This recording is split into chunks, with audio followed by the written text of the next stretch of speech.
So we are recording right now. Well, welcome to episode 0, I guess, of whatever this is going to be called.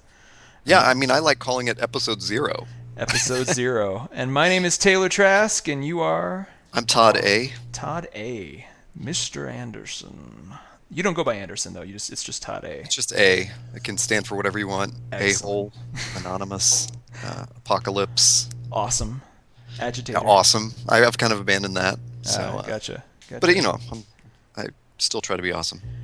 Excellent. Well, we're here to talk about all things. Well, let's backtrack. This whole show came about because last weekend you posted your brilliant review of Avengers: Age of Ultron, and we had been Well, going back and before that, you had commented about it on Facebook. correct, Right. correct. And I had responded with a link to my rant about Winter Soldier and said, I'm going to see Avengers this weekend. And then yeah, I wrote up my thoughts on my blog and we discussed from there. Exactly. And your thoughts were very apropos. I guess let's just start with that because and it's a little old at this point, and we could lump this under old business, if you will, or old stuff, or whatever whatever we're going to call that stuff. But Avengers: Age of Ultron came out 2 weeks ago now, right? Or was it 3? No, it was 2. I believe it was just 2. Two Yeah. weeks ago. Okay. And obviously much anticipated, very well hyped, and I think everybody has seen it or will see it at some point, especially if you like those kinds of things. And I saw Avengers 1, 3 years ago now, and absolutely adored it. I saw it 2 additional times. I thought it was, it had its flaws, sure, but it was so damn fun, and it encapsulated what it was supposed to be. So I kind of went into Avengers 2 or Age of Ultron thinking, okay, it's going to be a lot like that. We're used to everybody. We're used to the team. We sort of know, how phase 2 of Marvel has gone on. So I had all this, I kind of had a crazy high expectation going in. And I saw it opening day, so the audience is all, the energy is in the theater. And I walked out feeling not as, I guess, happy or amped. I mean, I liked it. I dug it. I mean, it was fun. I was glad I went, but something was just nagging at me. And I started to kind of reflect on what that was, and there was a lot of things, but the 2 big things for me were really just, Tony Stark as a character. We've seen him now. This will be like the 4th or 5th movie, and we've seen him evolve and sort of, as fun as he is and as fun as Iron Man is, I love it. I loved Iron Man 1. I love all that, but he as a character hasn't really sort of evolved to that place where he is responsible for his actions. It seems like every movie Tony Stark is in, Tony Stark creates the problem and then he has to solve it.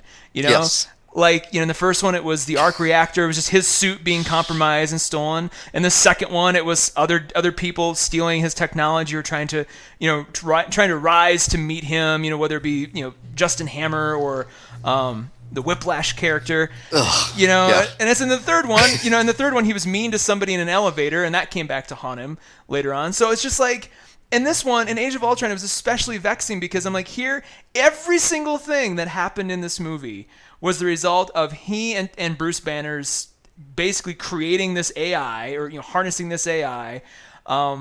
And then by result then you have Bruce Banner also terrorizing a city and all this other stuff. It's the Hulk, but all of this goes back to he and Tony Stark playing mad scientists. They even in the movie say we're mad scientists, we should embrace it. And that's all well and good. And at the end, you have Bruce Banner going, "Okay, I have messed up severely. I'm gonna take myself out. I need to go and basically go to self-imposed exile." Tony Stark, shakes hands with Captain America and he drives off in a fancy sports car like nothing. Like, oh well, all in a day's work. And I just that didn't sit well with me. It's like here after 4 or 5 movies, I would expect at least the character, that character to sort of understand the messes he makes, and if not that, then I'd like to see other characters, namely Captain America, be the sort of moral compass and go, what, dude, you fucked up, like you messed up this entire world, and something needs to happen. Well, and strange because one of the things leading into the movie, like last summer, and maybe this was a clip they showed at Comic-Con or something that got leaked onto the internet. I remember it was a shaky video, like a cell phone video of the scene of Tony and Steve outside Hawkeye's cabin, where they're they're basically discussing the politics of all of it, and why Tony, Steve is kind of upbraiding him for, you know, making Ultron and ruining the world again. And when I saw that leaked scene, I thought, oh, this is the real conflict that's going to come in this Avengers movie in Age of Ultron. So I, like you, was kind of, I was sort of having that in the back of my head. I was even more surprised that it didn't actually happen.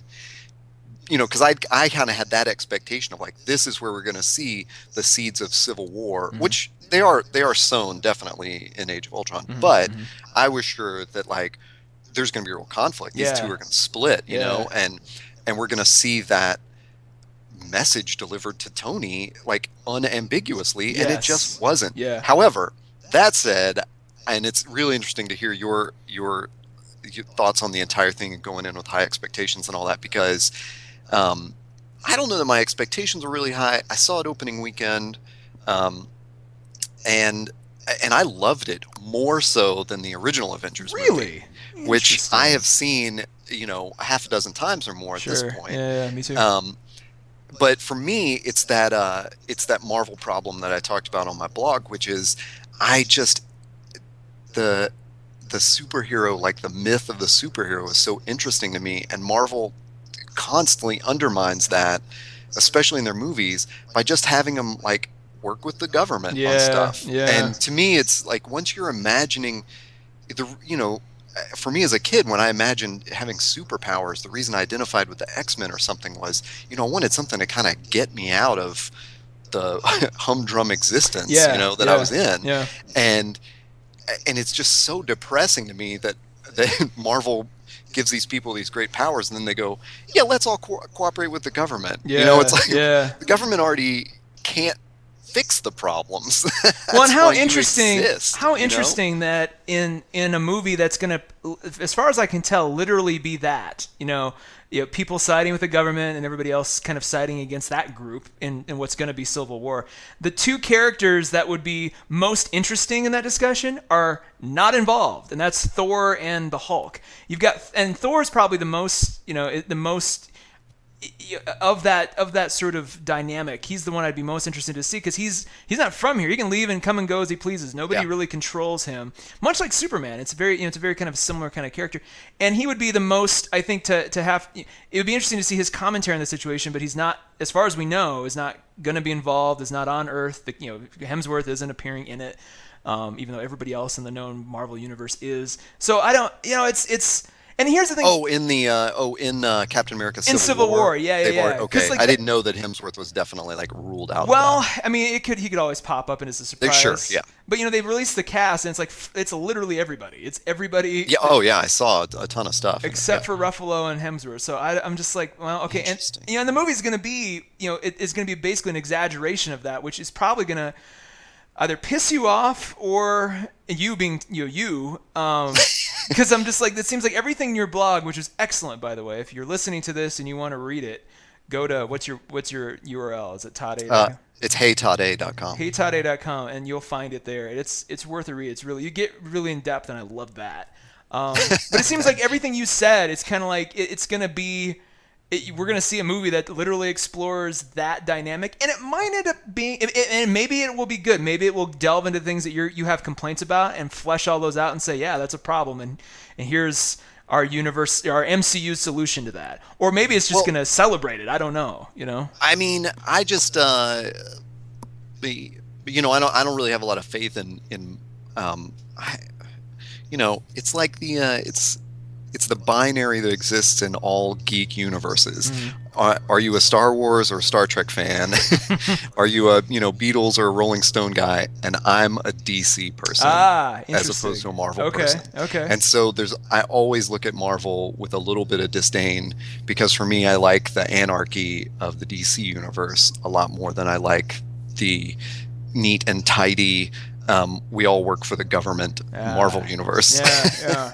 They're all cops, in my mind. They're all like the nice cops. Did you like Watchmen at all, either the movie or the graphic novel?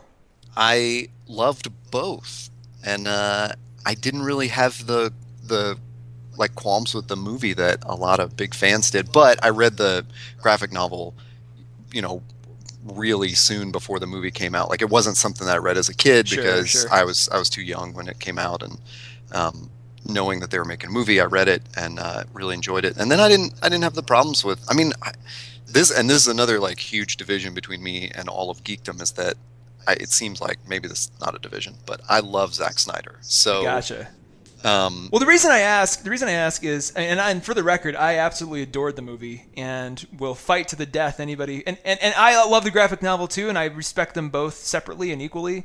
And it's the movie, in fact, that got me into comics to begin with in my current form. But that's a whole other story. The reason I bring that up is because Watchmen as a piece, as a story piece, explores that whole complaint really well. I think it's got these guys who you've got the comedian who was in league with the government at some point, and was kind of and really tried to push that angle. You've got Dr. Manhattan, who is co-opted by the government, and even has the commentary, they're trying to turn me into something gaudy, something, I'm being used, and it's like, and there's that, and so and then Rorschach, which is like the the Ayn Randian like John Galt of the piece. Like, wow, I've never heard somebody use Ayn Rand and he's Rorschach in the same statement. That's awesome. I love yeah, that. he is such the yeah, I mean, he's such the Randian like superhero in that. Yeah. But he's no compromise, and he's no nonsense, and it's that sort of commitment to his ideals, because he died. Spoilers, he dies for his ideals in the end. Yeah. And it's like, I kind of want that from Captain America. Like, that's kind of what I was looking for. Not that he's gonna die. Spoiler alert: he dies at the end of Civil Well, War. yeah, and maybe that'll happen in the movie too, and maybe that will be the thing maybe that's the thing that shocks Tony Stark into being being responsible once and for all. And if that happens, then I'm gonna look back on Ultron with like a whole new lens. But you shouldn't make a movie in this, and as much as I love the connectivity and everything, I'm the first person to say connect it all together, make it a big story. I love it, but you can't make a movie at that level and say, oh, but just wait, in 3 years this will make way more sense, or in 2, like, it has to make sense in its own sort of self-contained package while still connecting out, and you can't give me a promise of a story to happen next year to validate what you aren't doing as a story now. So it's just, I don't know. That was a big problem for me. And then the other big problem for me was just, you have Ultron as a character who the trailers made seem like was going to be this big slow build. Like he's going to start off as a consciousness and then be like a broken robot, and eventually, towards the end, you'll see him in his final realized form. And it's like, we see him kind of in the beginning. He comes to be after like after a montage scene, 20 minutes in. It's like, you're the guy. They're building on. I was almost expecting like 80s music to start playing when. Oh yeah, it was just this like totally CG scene of two AI, personalities talking to each other between Jarvis and Ultron. Yeah.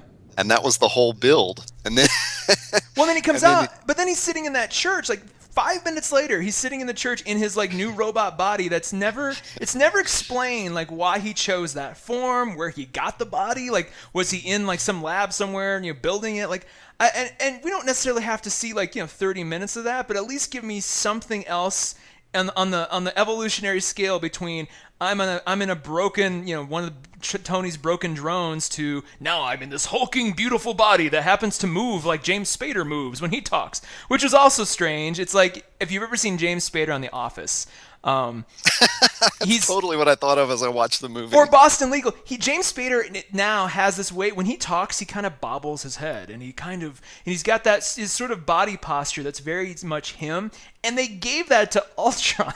Oh yeah. And so I'm like, okay, that's fine too, but there's got to be more. Like, why do you talk like this? Where did this all come from? And it's just like, he just kind of exists, and we just sort of have to go along with it. I'm like, all right, but just seems a little cheap compared to all the, like, we started Avengers 1 with Loki. Like, we knew him. It's like we saw him in a previous movie, and we know like where he came from and like what the deal is. And so it's like, that makes sense. I kind of wanted a little bit more, with your villain. I'm a huge fan of villains and antagonists anyway, just being really fleshed out. So it bugged me probably a little bit more than it would normal people.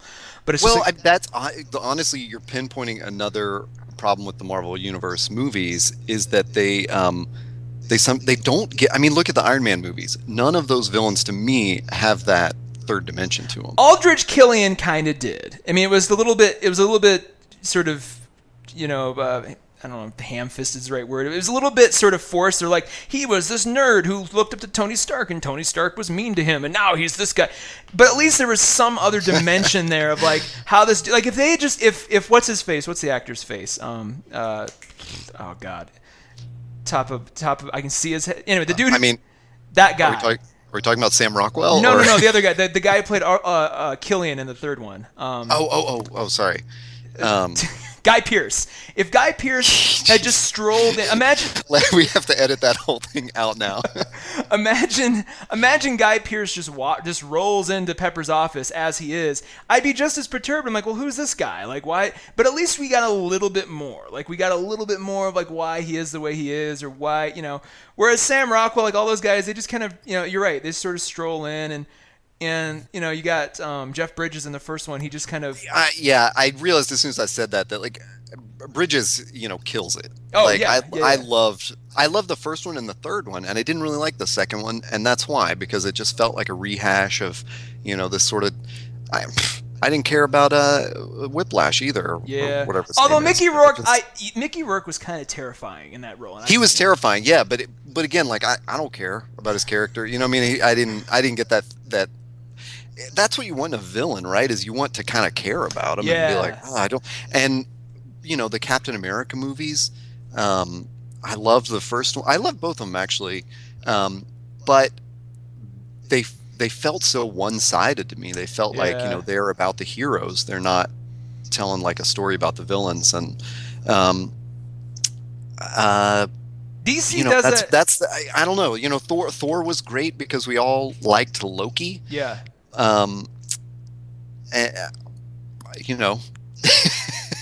Well, DC. I mean, you mentioned this is a nice segue too. You mentioned your DC fandom. DC seems to do that better. It seems like DC, as far as my knowledge extends, and that's, you know, it's some of the, and a lot of my DC knowledge comes from the animated universe, because I used to watch all those Justice League movies or Justice League shows, the Batman cartoons, all of that stuff is I'm a huge fan of. And then I've read some of the, you know, I've read a lot of the Green Lantern stuff that I find intriguing, and I've seen, you know, obviously the movies and everything. But it seems like DC is a lot more interested in telling the story of the bad guy. Like even Sinestro, you know, from the Green Lantern side of things. Like Sinestro started off as one of the good guys, one of the best good guys, and became this antagonist. And you're still shown, like, you know, there's a reason why he does stuff. He's not just inherently a bad guy. Like, he has a set of sort of morals and a set of operating procedure that guides what he, you know, his actions.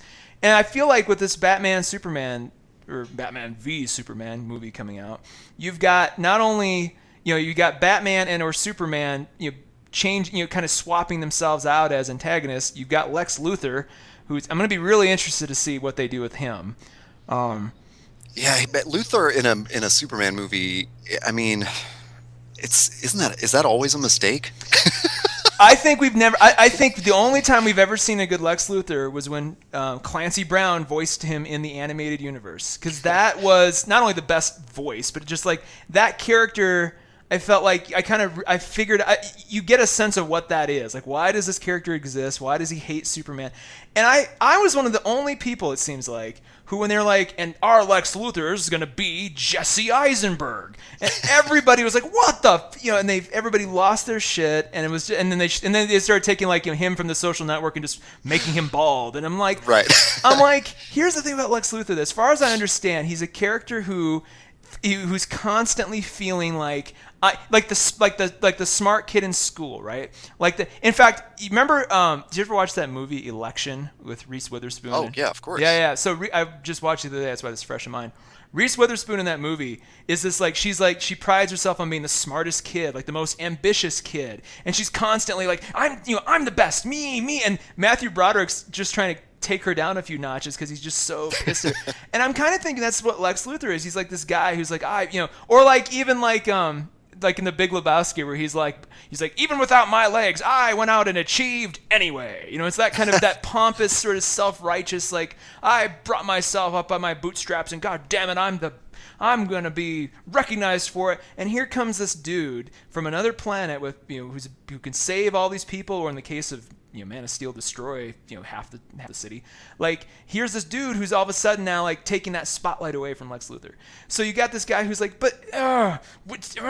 so I can see I can see Batman v Superman being this kind of like interesting character study on Lex Luthor. Hopefully they'll delve into that and really make us. And I think like Jesse Eisenberg, when you look at him and you look at like what his roles typically are, he plays that really well. He plays that like sort of petulant child, really, really incredibly well. So I was like, let's see what he does with it, Yeah, I like him for it. I think what's interesting about I hadn't really pondered Lex Luthor being in Batman v Superman, and what I think is interesting, and I'm wondering how they're going to handle it in this movie, is, at least from that trailer that we've seen, there's a voiceover of people talking about like the godliness of Superman, and how he's not really a god, he's a false god or something like that, and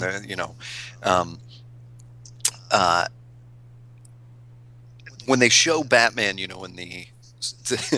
the Superman Buster suit or whatever we want to call it, Iron Batman or whatever, Yeah, that is so straight out of Frank Miller's Dark Knight. Yeah. But in Dark Knight, one of the funniest parts to me, what I enjoy so much about Frank Miller's like interpretation of Batman is that Batman is that like anarchistic superhero that I want to see in a superhero. Like, he is the perfect superhero to me, and apparently to Frank Miller. And Superman is like a joke, in Dark Knight. He's like he's the patriotic symbol that just kind of flies around doing PR. And let's clarify for those who are not in the know. When you say Dark Knight, you're referring to the Dark Knight Dark Knight Returns? Yes. Yeah, from 87, 88. It was one of the biggest graphic novels of all time. Like, when you hear like, the top 5, it's like, Watchmen's on there, and then V for Vendetta sometimes is on there, and then Dark Knight Returns is on there too. Not to be confused with The Dark Knight or Dark Knight Rises movies from the Nolanverse, which strange enough, borrowed some elements from that. But it looks like this Batman v Superman is going to wholesale just take whatever it wants, and I'm all for it. A lot of people don't like Frank Miller. I don't know if you troll the comments on IO9, there's a lot of people who are just like, they think Frank Miller's a misogynist. They think they completely misrepresent Superman, and I find that interesting because I agree with you, where it's like, let's see a world where Superman is like, the Boy Scout taken too far. Where, going back to your argument about about heroes, siding with the government or being controlled by the government. Frank Miller, he's like, here you go. Here's what that is right here. Well, and I'm not necessarily a Frank Miller fan. There are a few books of his that I really like. Holy Terror is one of the most xenophobic, awful things I've ever read. I've heard of it. Never read it. And I basically, gave my copy away after waiting in anticipation to get it. I went and sold it at one of those bookstores where they just give you 50 cents for it or something. Like, I didn't even try to eBay it or get it to another comic book lover. I was like, just get this out of my house. It's like the VHS of The Ring, in the movie The Ring, where they're like, oh God. And I can't have this in my house. Take it away. I don't want it. Don't anyone else read this. Frank Miller shows up at your house 1 week later. He's like, what have you done? Where's my book? Yeah. I'm sorry. But when I went to Dark Knight Returns just like I went to Watchmen, which was as an adult, looking back on it, because it came out in '86. I was a young kid. It didn't fit with my Power Pack New Teen Titans comic book schedule, so I didn't read it then. So when I read it, it was like, oh, this is what a gritty comic books writer wrote like in the 80s. And he definitely fits into that era of, it was the Reagan years. And so Frank Miller does this, there's an interesting dichotomy of, Batman coming out of retirement in Dark Knight Returns, and there's a kind of a showdown scene between him and Superman, who's become this, Cold War era super weapon. That's basically what he is. The Soviet Union can't build up their nuclear arsenal because we have Superman. Well, almost literally too. There's a scene where he goes head to head against a warhead, for God's sake, like a nuclear warhead. It's like him against that, and he ends up winning, but just barely. So it was kind of like, and that's not to go ahead. To connect my point there, I think it's interesting in the Snyder movie, at least in that trailer that we've seen, where they're pitting these two people against each other, but they've the narration that goes over the trailer is about people losing their faith in Superman, which they haven't really built it up enough. So I'm kind of we've only seen him in Man of Steel, and he almost destroyed Metropolis entirely. So I don't know that there's all that much goodwill towards him at all. Yeah. So I don't really know. I'm kind of interested in how that fight's gonna go. Wouldn't it be amazing if the real story of the movie was in Man of Steel, Superman basically destroyed his hometown. He has nowhere to go, so he chooses Gotham, and Batman's like, "Oh no! Yeah, you're not gonna wreck my town. You stay out of Gotham," and then that's basically their showdown. He's like, "But I want to help." He's like, "Nope." I would love that. That would be so great. And then if it were like just territorial pissings, between the two of them. It's like, stay out. And Batman's like, and we're supposedly showing a Batman that's been at it for several years now. So it'd be hilarious. He's like, I just put away the final criminal. Like the Riddler has been put away. It's finally a clean city. Stay the hell away. I don't want you here. We don't need you here. Just go back. Go explore your life somewhere else. Yeah, that'd be amazing. Either way, I'm excited. It's Zack Snyder. I'm happy about Ben Affleck. You know what? I'm one of those wait and see guys. Like I think I go back to, and I've never had a dog in these hunts. I've never been so. I'm not as passionate about these things as in like Doctor Who. Like as soon as Peter Capaldi's like I'm retiring, like I'm gonna be one of the first people. Like I know who the next person should be. I'm gonna be speculating with everybody. And like and basing my day on any inkling of news. But with this kind of stuff, I'm like, oh, let's just wait and see. And Zack Snyder did so well casting Watchmen that I'm kind of like, man, if he has a vision, I'll let him. I'll decide when the thing comes out. And I don't. Ben Affleck talked such trash about putting tights on to be in Daredevil after Daredevil came out that to get him back in a superhero outfit. Yeah. It's kind of like, well, it's probably a pretty good script. Yeah, he's got some faith in Snyder or something. So, and I already like Snyder. So, I don't understand. And I like Ben Affleck. Yeah. I liked Daredevil. See, now I only saw Daredevil once on a plane trip, so I can't. And that was such a and I really don't have the ambition to, after the TV series, especially. I don't have the ambition to go back and just and revisit that anytime soon. Yeah. Maybe it just comes on Netflix one day, and I'm like, well, let's just see what this is. I don't know that you need to go back and revisit it. I liked it though. Marvel hadn't connected the universe at that point. Correct. And I don't even know if it was a Marvel Studios movie or who put it out. That was back when every studio kind of had like the IP was licensed to a bunch of different studios, and Fox still had the X-Men, and Sony had Spider-Man, so it was kind of like I think the only connective tissue in all those movies was Stan Lee's cameo. That seemed to be... Honestly, the connective tissue was Favreau. Oh. He is Daredevil's partner in that movie. Is he really? Oh, yeah. John Favreau is... now I'm really losing geek cred for not remembering Daredevil's partner's name. But, that's, Oh, that's the kid. As far as I understood, is that the John Favreau was, he was a Marvel fan, and so... Wait, so Favreau played, like, his partner lawyer at the law firm? Is that what you're talking about? Foggy Nelson or because something like that. Because you know who plays him now in the TV series?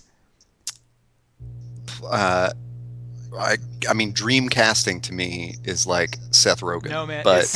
It's Fulton from the Mighty Ducks. That actor, who was also strangely enough in Butterfly Effect, which nobody seems to like.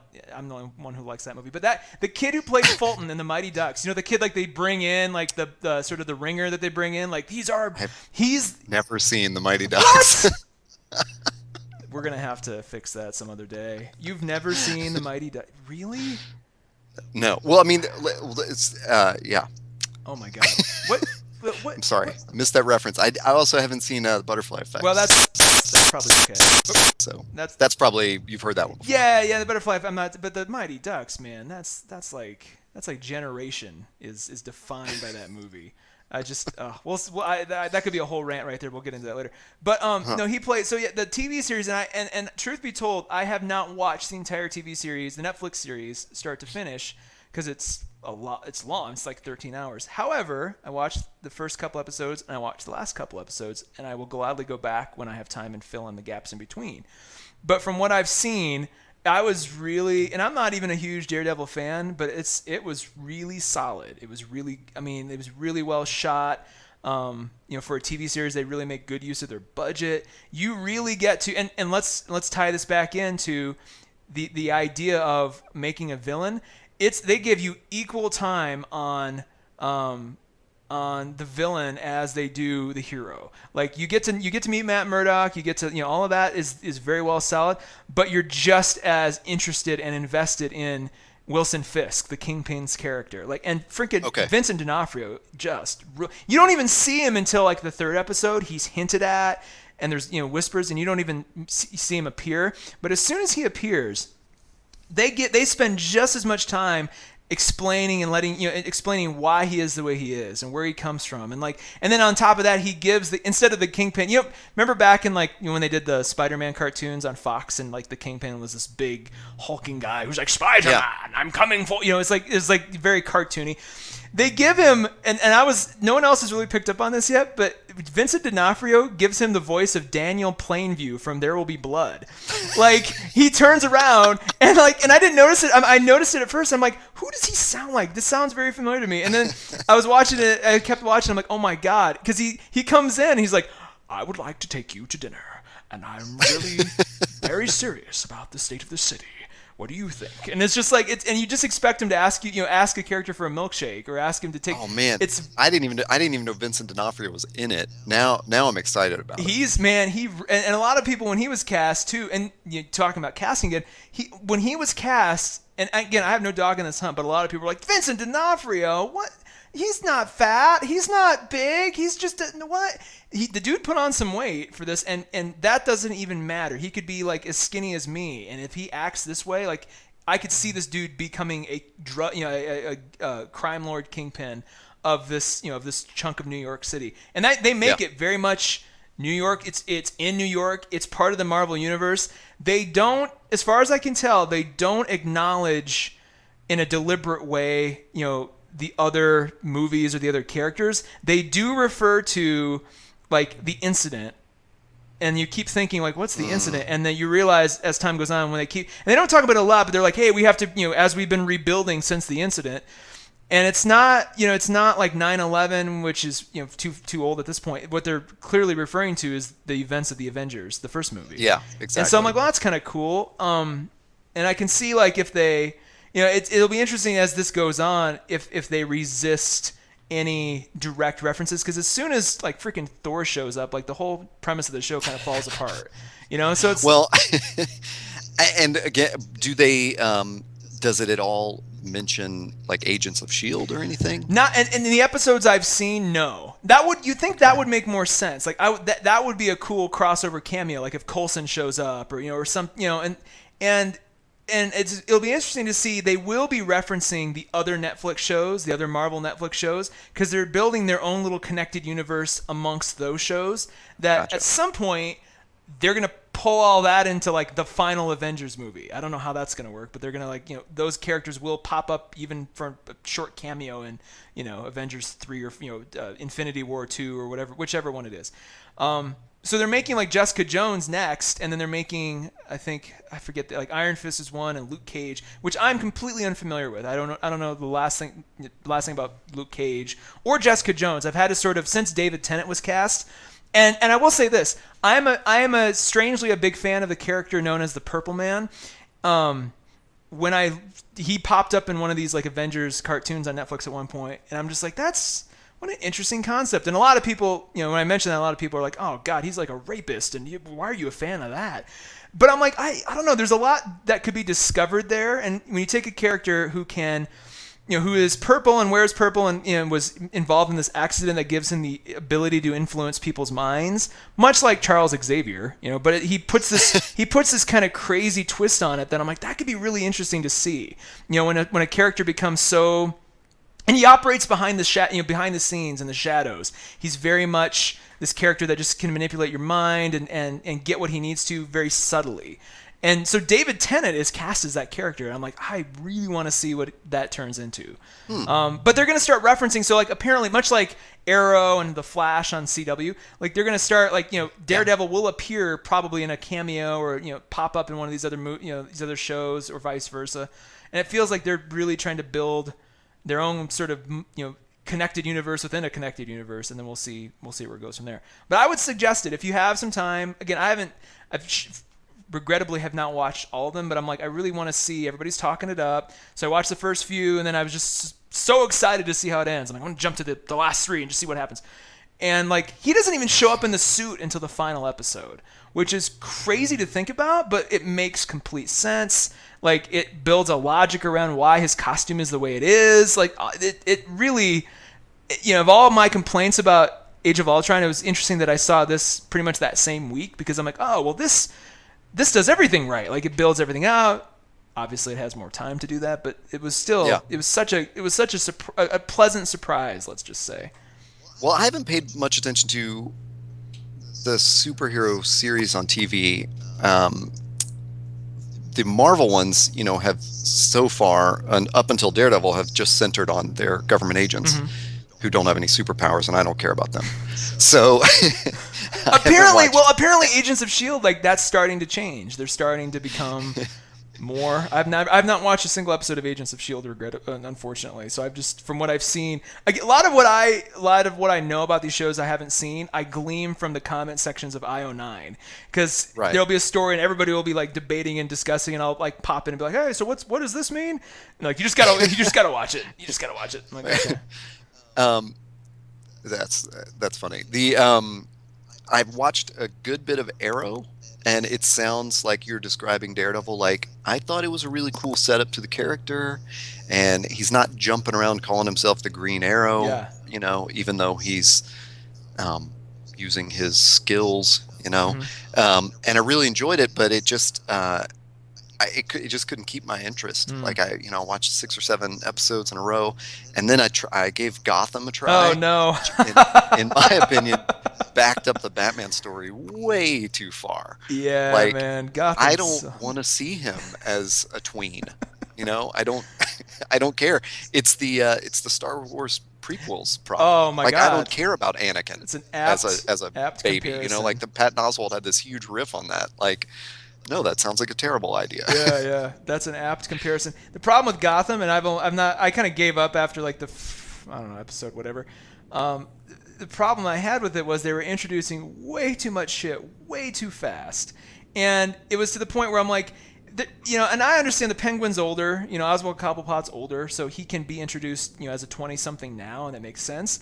But to have like the Scarecrow and the Joker basically be like these, 19, 20-year-olds, already kind of almost in continuity. I'm like, it's going to get to the point where Bruce Wayne's going to grow up and, go off and train and come back, and they're going to have captured all these guys already. Like, he'll show up and it's like, I'm the hero the city needs. And they're like, oh, well, we already took care of everything, so I don't know. We don't really need you now. I'm not. It doesn't, like, the Joker show up in like episode 4? Isn't there a hint at him or something? There's a character that shows up as part of this episode that's this kind of carnival. There's like these carnies come into town. There's this weird death, and there's the kid in the carnival. It's his mom dies, and at the end, and obviously big spoilers. At the end of this thing, they're interrogating this kid, and they find out that he might have had something to do with the murder. And then he starts to, and then all of a sudden he very very heavy-handedly is like, ah ha ha. He starts laughing, and he starts basically doing his best Jack Nicholson impression. And they're just like, oh man. And they don't call him, like, he's nameless. I think he actually, he has a name. But they don't, short of being like, hey kid, you're a real joker, like, short of that, like, they're pretty much like, they telegraph it in. But he's like, he's way older than Bruce Wayne. Like, he looks like he's a 17-year-old kid. I think the actor, in fact, is like 21, but he's like playing like a 17-year-old kid. So like, already he's the, and they've got the guy who's Edward Nygma already. Obviously they've got Yeah. Well, Cobblepot. let me back up for a second.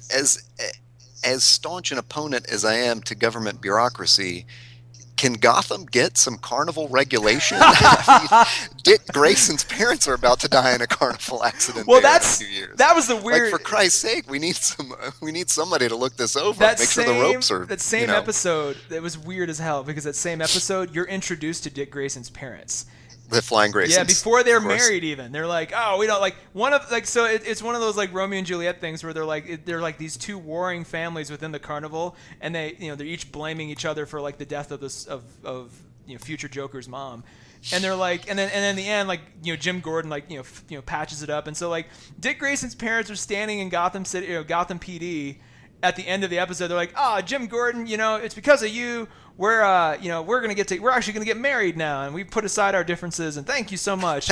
And it's just like, I mean, I guess they're just sowing the seeds for the Joker to, cut the ropes on the Graysons and kill them. did they? Is that how they died in the comics? It was the Joker.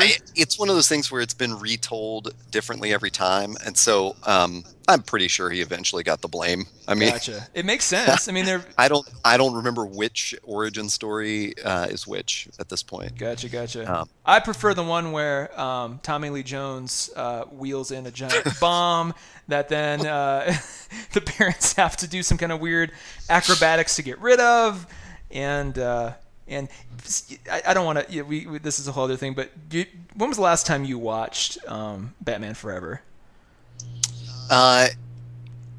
So after we spoke the last time about it. Gotcha. Okay, but I never made it through the whole thing, because I went to those Smodcast episodes. Yeah.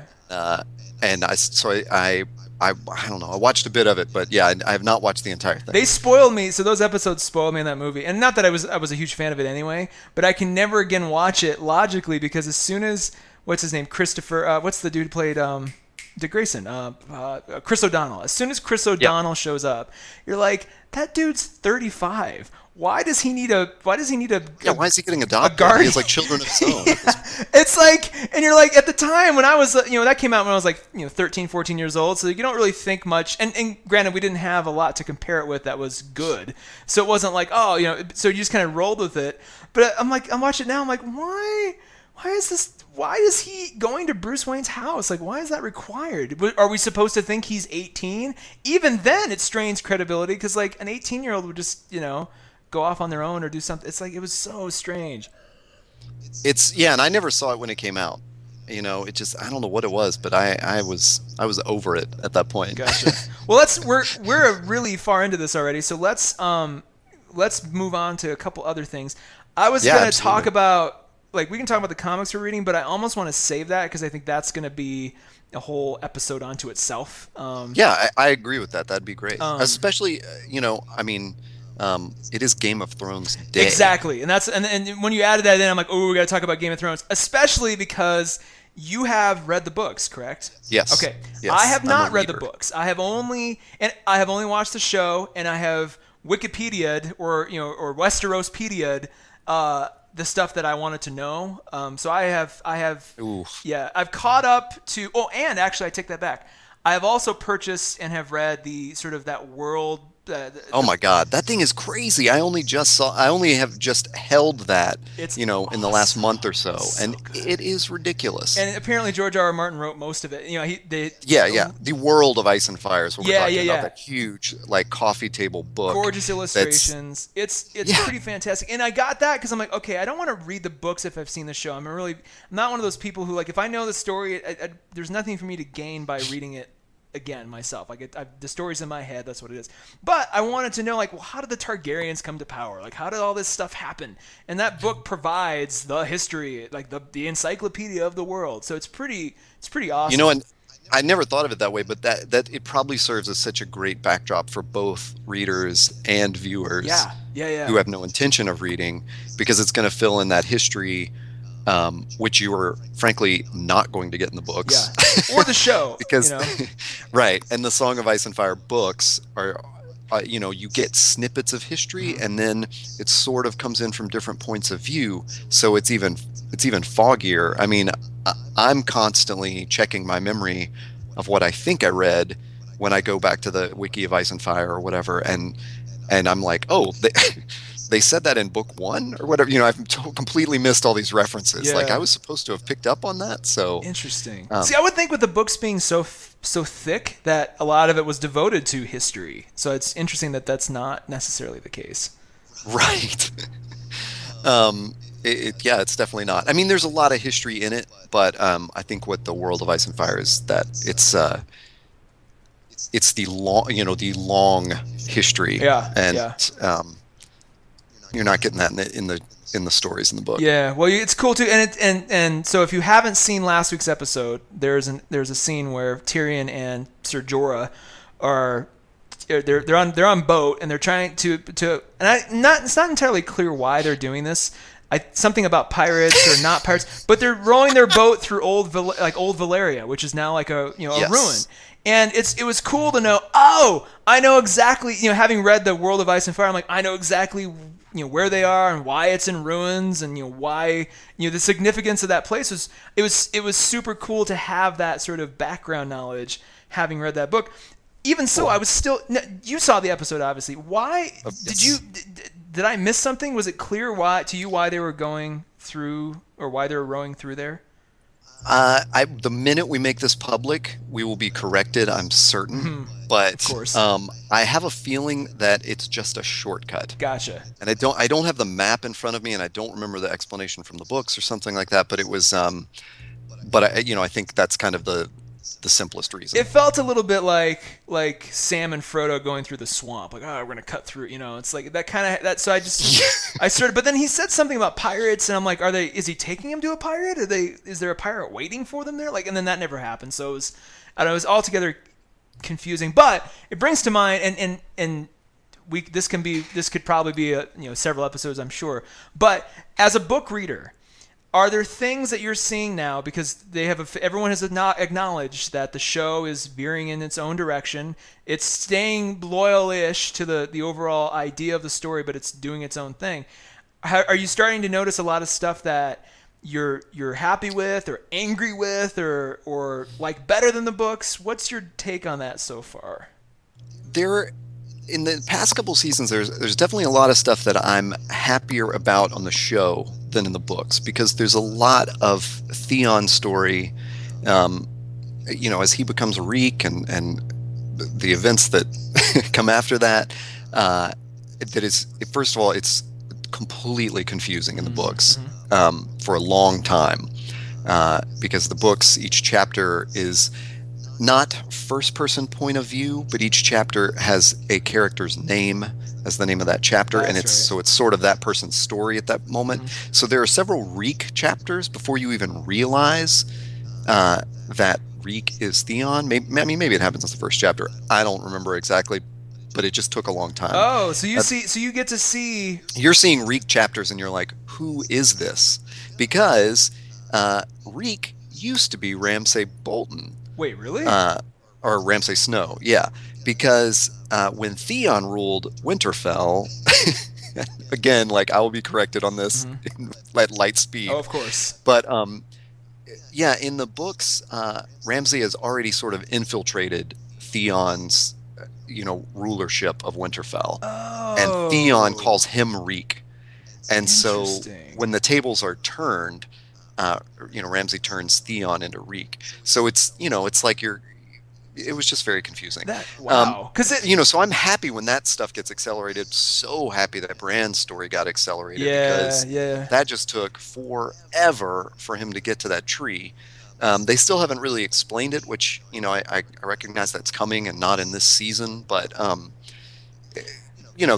like it when they accelerate that stuff without diverging. It's gonna So then be crazy when we do finally meet up with Bran again. Like, as fast as that kid is aging, that actor, we're gonna see him again. He's gonna be like, "Why, hello! I have been here on this tree this whole time, and now I am fully a man, ready to do battle." Like, you're gonna see him again and not and recognize his voice him. will be even deeper. Yeah, because he shot up. I mean, even from like season 2 to 3, he shot up, and like Oh yeah. last season it was kind of like we're gonna see him again and be like, "Who's that now?" Oh, Jesus Christ! And then he won't walk, obviously, so he'll be like, "Oh, Yeah. this crippled man is now in the tree," and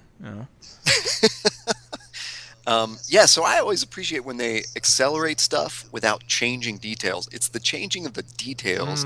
You know, I have a friend who, my friend Brian, if you ever read the comments on my Game of Thrones posts on my blog, he gets so irate, or at least he used to.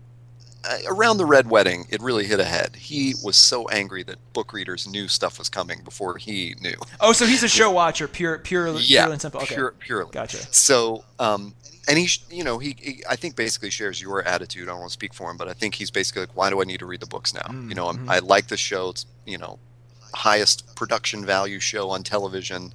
Um, I'd rather watch it. Not that that's your view either, but he's feels like he's invested in the show. So why read the books? I get it. Um, and I don't know where I was going with that exactly. But well, you're talking about details, because like I think, and I've heard this. Yes. I've heard the same thing. Like a lot of people are like, oh god, like we don't need to hear about the Greyjoys at this juncture. That might not be. And, it's not even that to me. It's like the little stuff. It's like um, having Melisandre take Gendry's blood instead of Robert's bastard, who already lived with Stannis at Dragon. Weird.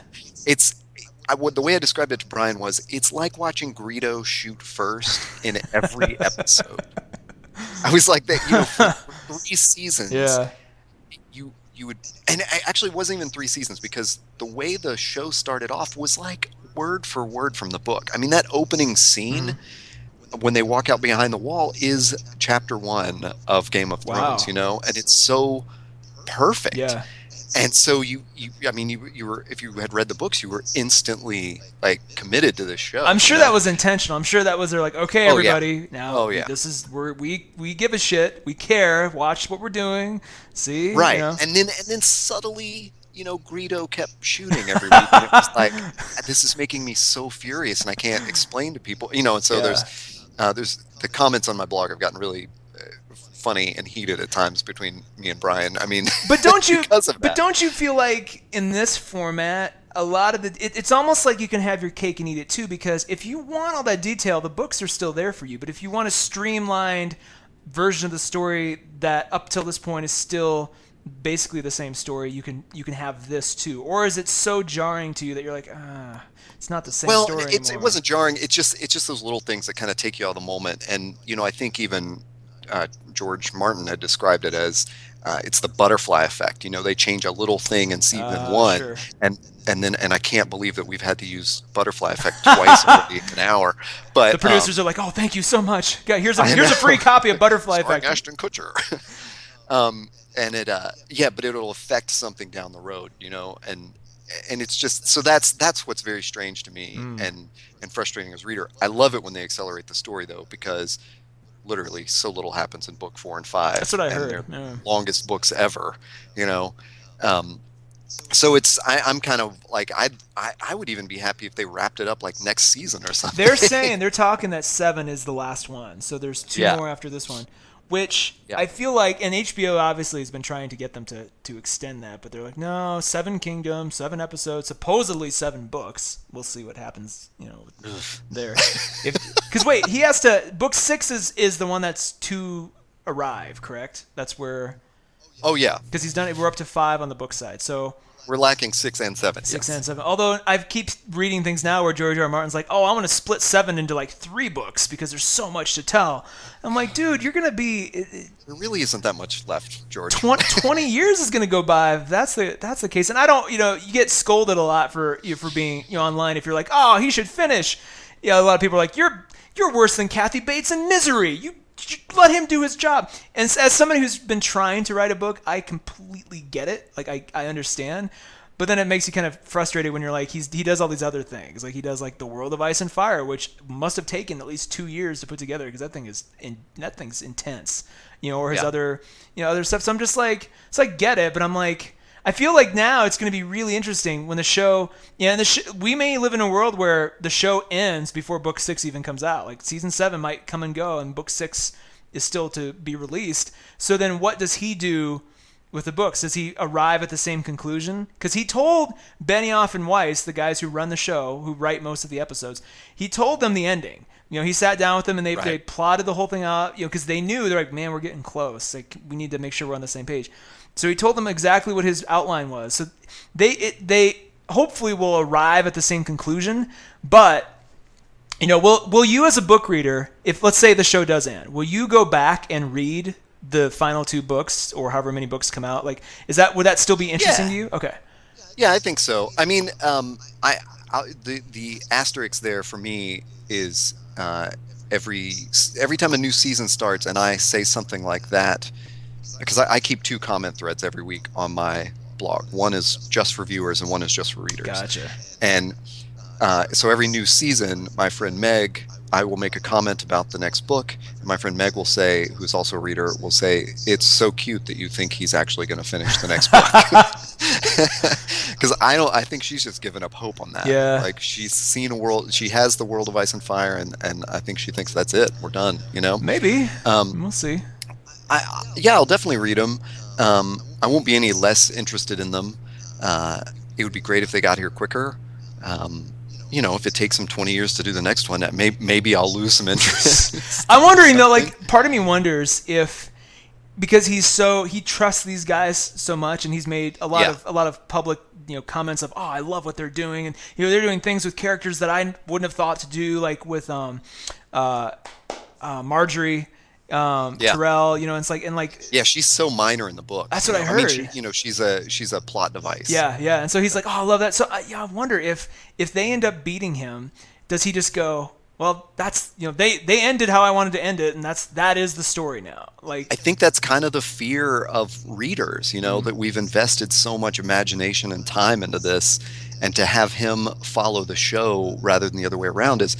When we were talking about this podcast, I'd made a note of, let's talk about my theory of why I care so much more when Game of Thrones diverges from the books.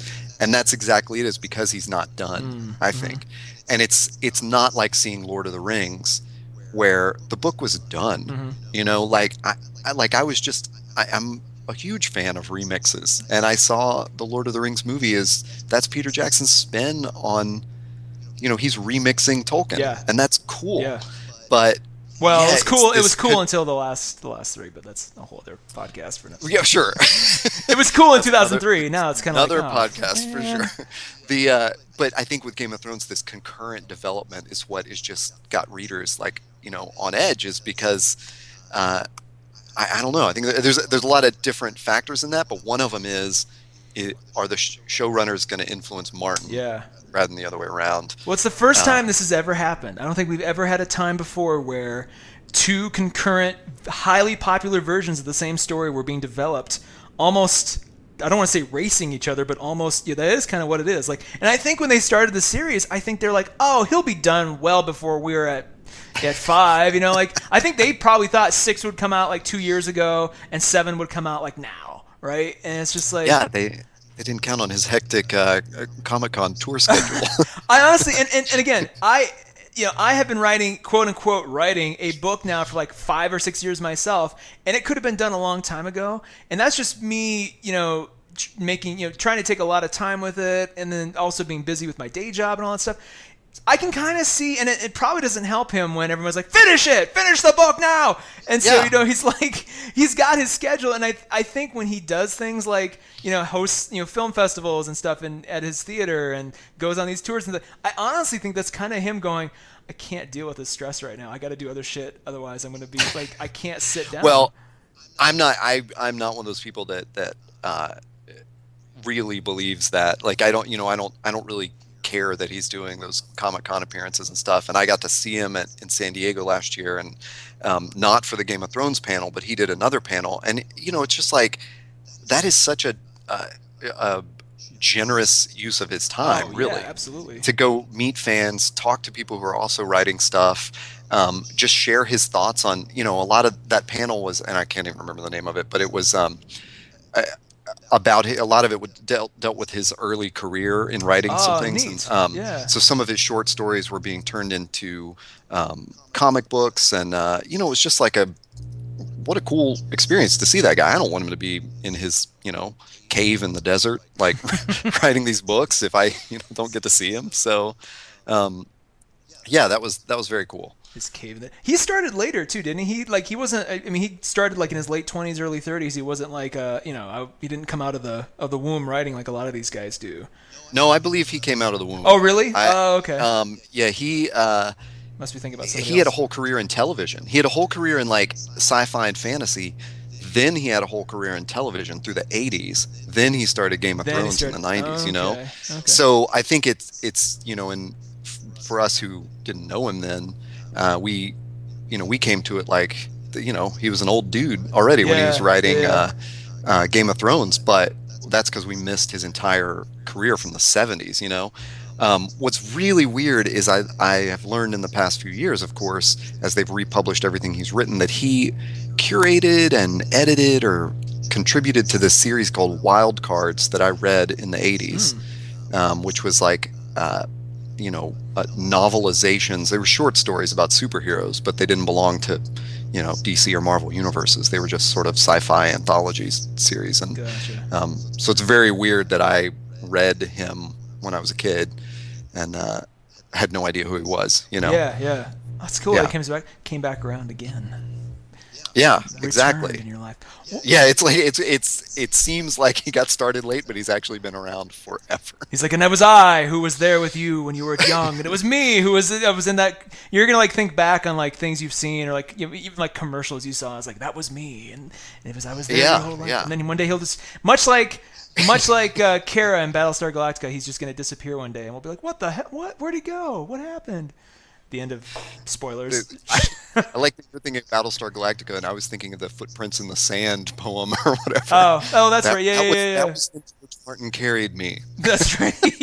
When I was little, I'll tell you what. Like it was. That's for me. That was the TV show Elf, because there was a moment in the. This is a completely fucked up like reference. There was a moment in the TV show Elf when that was, and I watched it a lot when I was young.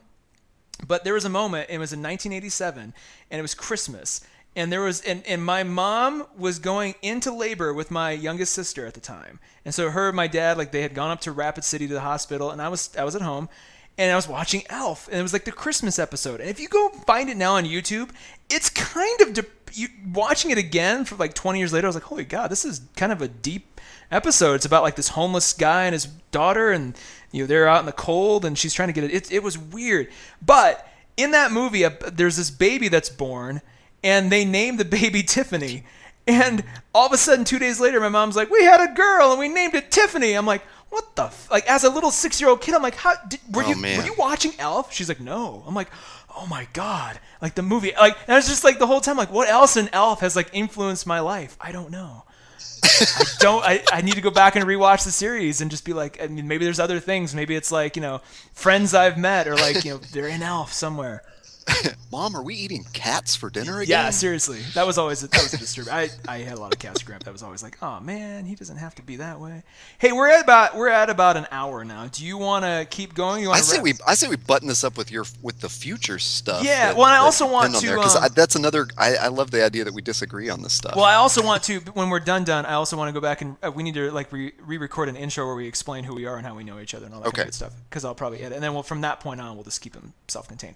So yeah, to wrap up, like we always want to wrap up each episode of these things with a look toward the future, and we like to talk about things that have come out, things that are coming out, and then like what trailers or rumors or things that of movies or TV shows or books that we haven't seen yet that interest us, and the two kind of the next two up for summer blockbusters are Tomorrowland and Ant-Man, and.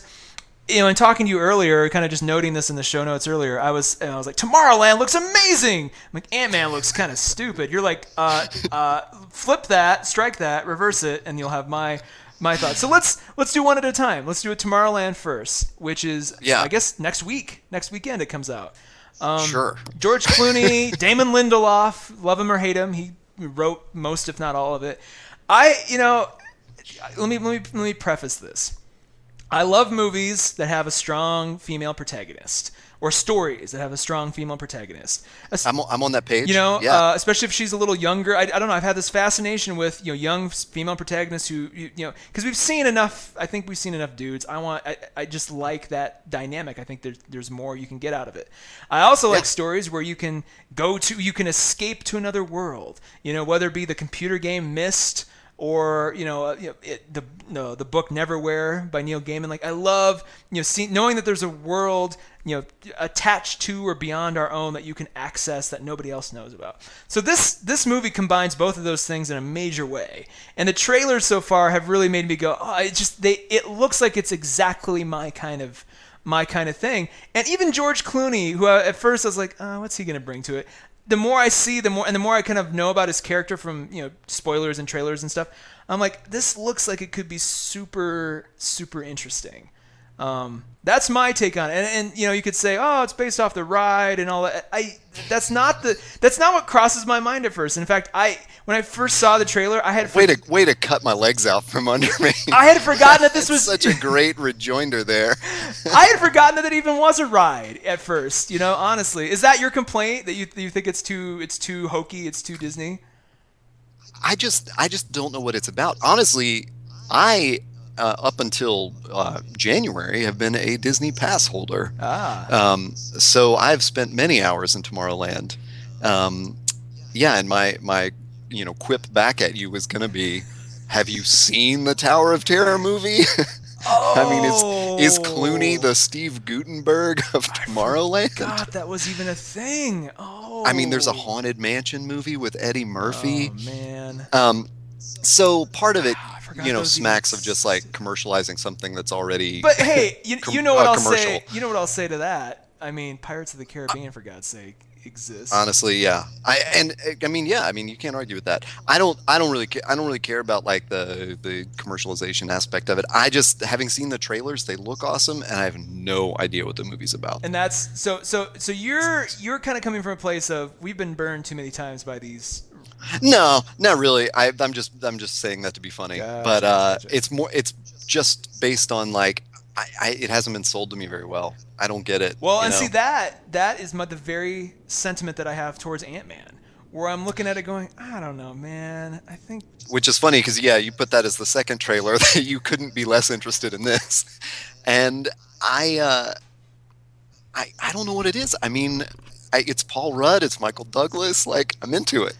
I know it's weird because I should be. Like, it has like all the things, but here this kind of, I had this argument with another friend recently too, who's equally, we both saw Avengers at the same time, and it was funny because there was 3 trailers that came out in front of it. It was Tomorrowland, Ant-Man, and then Mad Max, which I have not seen yet, and everybody's losing their shit over Mad Max, and apparently I need to go to Mad Max today. I know. But I saw it, and so it was weird because I saw Tomorrowland. I was like, oh, and then he saw Ant-Man. He's like, oh, and I'm like, man, what is it about Ant-Man? And on the way out of the theater, in addition to discussing just Avengers, I was like, okay, here's the deal with Ant-Man. It feels like it's a Marvel Phase 1 movie that is late to the starting line. It has a lot of those same trappings, and in fact, a lot of it, even the marketing, like the posters and everything, looks very Iron Man 1 to me, which, 4 years ago, 5 years ago, would have felt right at home, and that sort of like, we're creating our world, and here's the characters you haven't met yet. So for it to come out this late in the kind of the MCU, I'm kind of like, I don't know, man. And I'll probably be dead wrong. Everybody, a lot of people naysay Guardians of the Galaxy, and that, obviously was a massive, massive success. So I don't know, but I have this, and then. Well, I mean, I would have loved Guardians of the Galaxy even more if it were just a standalone and they weren't connecting it to the Marvel universe. That's a good point too. There was some review I think I blogged about at the time which I can't remember right now, which had said basically that this movie is strongest when it's not trying to connect to the MCU, and that part is just weird to me about Guardians of the Galaxy. And Ant-Man, I'm taking it exactly as you said. It's like a Phase 1 movie. They're introducing this character. I could not. This is the dumbest superpower besides stretching. Yeah, You yeah, know, yeah. like when you think, like nobody asks you at a party, like, would you rather stretch or get really small? Like that's, it's a funny party question Can to I say, would you rather have choose? invisibility or flight? Can I But choose what's behind the nobody's secret door instead? Are those the only two options I have? right, Can I make right. up another power that's not those things? You know what though? You say that, and that's the part of the trailer. I think even my bias aside, the part of the trailer that drives me insane and where I'm like, ugh, where I audibly groan is when they're fighting, and then the tank engine tips over because they're fighting super Right, small. which was a huge laugh moment when I saw the trailer before Yeah, Avengers. The same whole here. theater laughed at Same that, here, and I'm like, and I kind of like snorted, like, oh, yeah, maybe. that really puts the scale of like what we're dealing with here. Like, are they in peril? I mean, are we supposed to be worried when that's the worst thing that happens? Is the model train falls over? Falls over. Well, maybe that's the point. Maybe they're like, man, we've shown you universal stakes. We've shown you an entire Yeah. city floating above the earth to be slammed back down. Like we kind of need to go the opposite direction. Point. That is a really great point that I had not put it in that context. But that now you've made it even more appealing to Oh me no, damn it! because I can't stand how every superhero movie has the same gigantic stakes, like the fate of the world. Yeah, that's my I mean, biggest just complaint just about fight a Doctor Who. villain. Just put this villain out of business right now. Um, yeah, so I'm pretty. My excitement about it is completely based on the cast. Okay. I think. It's a stellar cast. I'm not gonna lie. And the dude from House of Cards is the bad guy. Is Yellow Jacket. I apologize. I don't know the actor's name or the character's name, but that dude from House of Cards, who That's okay. You can scold me for not watching House of Cards the next time we do this. well, he's a major character the first season who does not appear in the second season for reasons I Oh, okay. won't spoil. But he's in it. So I'm like that was exciting. That was kind of cool. But I'm gonna go very trepid. It's the first Marvel movie where I'm like, maybe else. Every other one, I'm like, I'm gonna see it opening day. I'm gonna see it opening weekend. And even if they were like not as good, I'm always like, I'll see it. This is the first one I'm kind of like, I don't know, man. And maybe I'm just personally kind of burnt out on it. Maybe I'm kind of like, I want to see something. I don't know. Maybe that's probably why Tomorrowland appeals to me because it just feels like it's a different flavor for the summer than we're sort of than we're used to seeing. And maybe I'm wrong. I mean, I might come back to you after next Well, week and be like, it was dog shit. Oh, you're dog. I don't know. I don't know anybody that's on the edge of their seat about Ant-Man. So Interesting. nobody I know is excited about this movie. It's probably I mean, gonna not still not make that they're not a ton of excited. money. It's just nobody's beating a line to the opening day. Yeah. You know. Yeah. Well, we'll see. So We'll see. yeah, I mean, I'd put that in our notes, like, let's bring up Jurassic World because I am so excited about that. You are interesting. I don't know what it is. I mean, if it's Chris Pratt, if it's giant dinosaurs, it looks so cool. Well, Chris Pratt riding a motorcycle with a bunch of velociraptors that was one of those moments you're Yeah. like, what is this? Like that's He's the raptor whisperer, yeah. Yeah. Well, just when I'm a sucker for every time they play that Jurassic Park theme song, that dun, dun, dun, dun, dun, dun, dun. Yeah. Every time that you could play that against anything. You could play that against somebody getting beat to death. I'd be like, oh man, yeah. Like it's just that music just That's one of those quintessential John Williams scores that just sucks me right in. So they did that, and I like the fact. I'm intrigued by the fact that they're like, this is what happened. Like what's his face?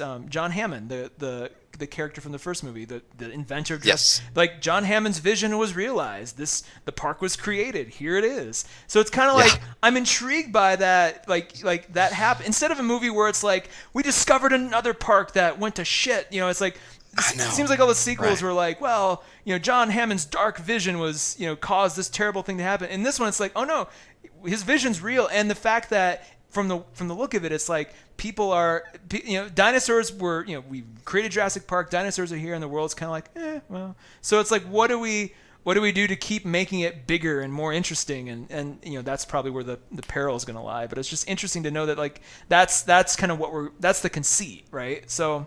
Yeah, which is such a cool thing because I mean, it's 20 years later. Yeah. Yeah, people in that world are, dinosaurs exist.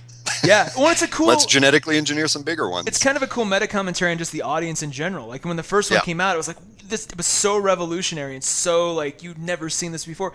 Now when it's like, hey, a Jurassic Park movie, even like the movie going audience is like, I guess, So it's like they kind of have to. It's kind of that same kind of commentary. Like, what do we have to show you for you guys to come out to see this? We'll put Chris Pratt in it. Oh, yeah, that's kind of cool. We'll put even bigger dinosaurs in it. Like crazier dinosaurs. Him with Velociraptor. So it's kind of like Yeah. I'll go just for that, and it's probably that dude. Anything that dude's in now, it's kind of like that's almost like you're in good hands when Pratt signs up for something. Yeah. So we'll see. Well, let's call it. Game of Thrones is going to come on soon, so we gotta wrap this up. That's true. Let's sign off for now. If you're listening still, I'm glad you made it through. Well, this is episode 0, like we said before. So we'll keep improving and keep changing things and adding things. And our show notes were like, I think we maybe covered a fourth of what's on our show notes. So there's way more to talk about. Yeah, that's so good. You always want to backlog. Oh God, yeah, that's great. Well, we'll sign off, and I guess we'll do this again soon, next week or whenever we can get around to it. Sure. Do you have anything to plug? I don't yet. I will next time. That was the thing. I was like, oh man, I wish if this is a week from now, I'd have all kinds of cool things to plug. You've always got something in the works. Yeah, I was just gonna say, I'm at HeyToddA on Twitter and HeyToddA.com, and that's all I'm plugging. Go to my website, join the Game of Thrones discussion. Lots of good writing on there too. Follow me on Twitter. For anybody who doesn't know Todd, this dude can write. He's got a lot of cool, interesting stuff. In fact, that's like Thank you. That's a whole other. We'll showcase more later. But yeah, go check out his stuff. He's written a book. He's written one of the massively viral blog post about just working and what a work situation should be like. It's amazing. So go check that out for sure. Well, I'm gonna sign off. This is Taylor Trask saying bye bye. And I'm Todd A. And we'll talk to you guys later.